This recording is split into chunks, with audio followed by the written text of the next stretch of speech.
आज मैं बनाने जा रही हूँ हलीम, जो कि बहुत ही मज़ेदार बनने वाला है, बिल्कुल रेशेदार, चटपटा सा। आप दावतों में बनाएं, बहुत मज़े का लगेगा। आम दिनों में बनाएं, और ये कि कम क्वांटिटी में बना रही हूँ ताकि ये इजीली आप बना सकें। मैंने यहाँ पे 1 किलो जो है गंदम ली है साबुत, और जो है इसको जो है अभी मैं भिगो दूँगी रात भर के लिए।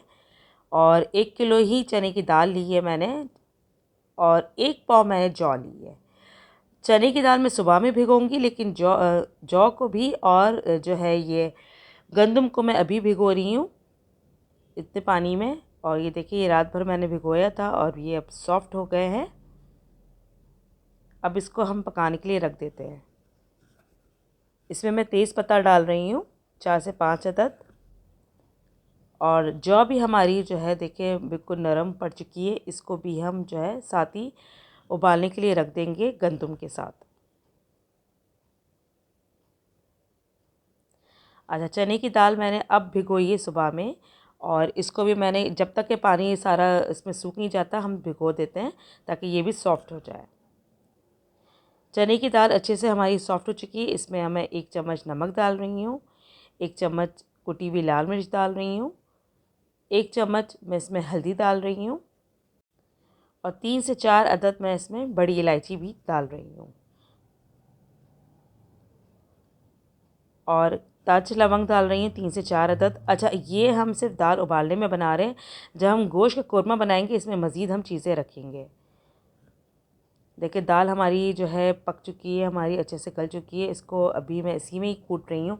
आप चाहे तो मशीन से भी कूट लें, और मैं देखिए चूल्हे पे रख के ही इसको कूट रही हूँ ताकि इसका पानी भी खुश्क हो जाए और अच्छे से ये हमारी जो है नरम हो जाए। सबसे पहले मैं बघार बनाऊँगी। तेल गरम हो चुका है, इसमें मैं प्याज मैंने काट के रख दी है और इसके अंदर मैं फ्राई कर लूँगी। घी लें या आप तेल लें, सबसे बेहतरीन है कि आप घी लें इसमें, क्योंकि घी से खुशबू ज़्यादा उठती है। और हमें इसी का जो है घी या तेल जो भी आप इस्तेमाल करें, हमें आगे चल के ज़रूरत पड़ेगी। इसमें मैं आधा चम्मच नमक डाल रही हूँ ताकि ये क्रिस्पी बन सके। बस इसको जो है शुरू में मिक्स कर देना है, और हमें तेज़ आंच पे ये पकाना है, इसको फ्राई करना है। और देखिए कलर चेंज होना शुरू हो चुका है, तो हम अब चूल्हा थोड़ा स्लो कर देंगे, और बस चम्मच चलाते जाएंगे मुस्तकिल ताकि हमारी प्याज ना जलने पाए। और अब देखिए ये रेडी हो चुकी है, इसको हम बाहर निकाल लेते हैं और हवा के नीचे रख देते हैं ताकि ये अच्छे से इसका ऑयल उड़ जाए। ये देखिए ऊपर नीचे कर रही हूँ इसको गरम गरम में ही, ताकि इसकी जो है ये नरम ना पड़ जाए और ये क्रिस्पी रहे। अच्छा, यहाँ पे मैंने गोश्त लिया है 1.5 किलो, और जी इसके अंदर मैंने 4 से 5 अदद हरी मिर्ची डाली है, लाल मिर्ची साबुत डाली है। इसके अलावा देखिए बड़ी इलायची है, 10 से 12 तेज़ पत्ता है। इसके अलावा जो है मैंने तकरीबन 15 से 20 मैंने काली मिर्ची साबुत डाली है, और इसके अलावा 1 बड़ा चम्मच मैं इसमें डाल रही हूँ पिसा हुआ धनिया।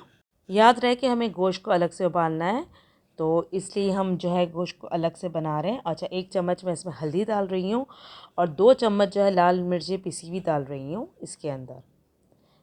मिर्ची जो है आप इसमें ज़्यादा भी डाल सकते हैं, आपको जितना स्पाइसी चाहिए हो। ये बिल्कुल नॉर्मल बन रहा है, क्योंकि ऊपर से भी हम चाट का मसाला ऐड करेंगे। 1 चम्मच मैंने इसके अंदर जी नमक डाला है, और 2 चम्मच मैंने जो है इसमें सौंफ डाली है। 1 चम्मच मैं इसमें अदरक का पेस्ट, और 2 चम्मच जो है मैं इसके अंदर लहसुन का पेस्ट डाल रही हूँ।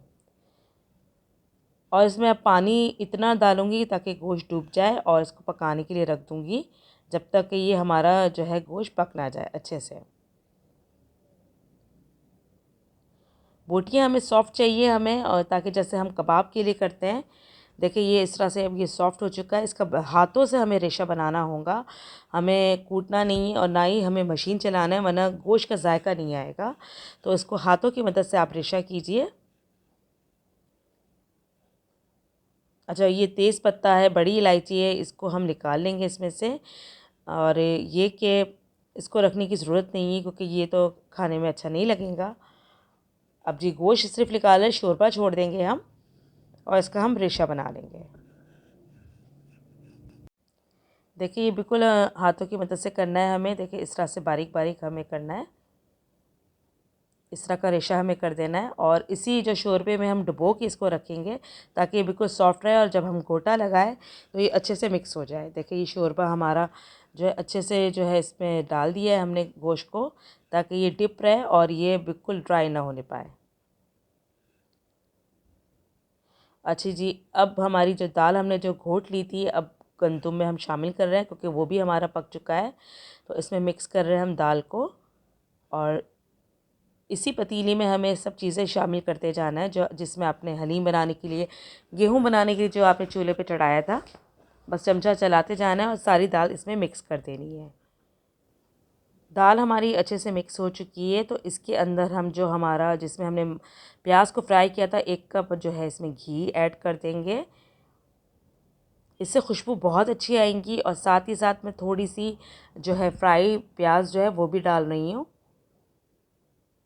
इससे जो हलीम का जायका ये और मज़े का बन जाता है। अब जो हमने गोश्त भिगो के रखा था शोरबे में, ये भी हम इसमें शामिल कर देंगे और चमचा चलाते जाएंगे। आप चाहे तो घोटने वाला जो डंडा होता है उससे घोट लीजिए या मशीन चला लीजिए।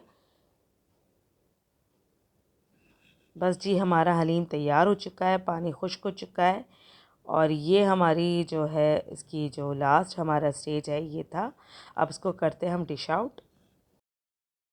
देखिए ऊपर से आप इसके अंदर जो है गरम मसाला और चाट का छिड़काव करें, चाट मसाले का। ये मैंने पहले गरम मसाला डाला था, अब चाट मसाला डाल रही हूँ 1 चम्मच। और इसके बाद हम गरम गरम जो है इसके अंदर घी डालेंगे ताकि अच्छे से ये फ्राई हो सके। थोड़ी सी लाल प्याज डाल दी है।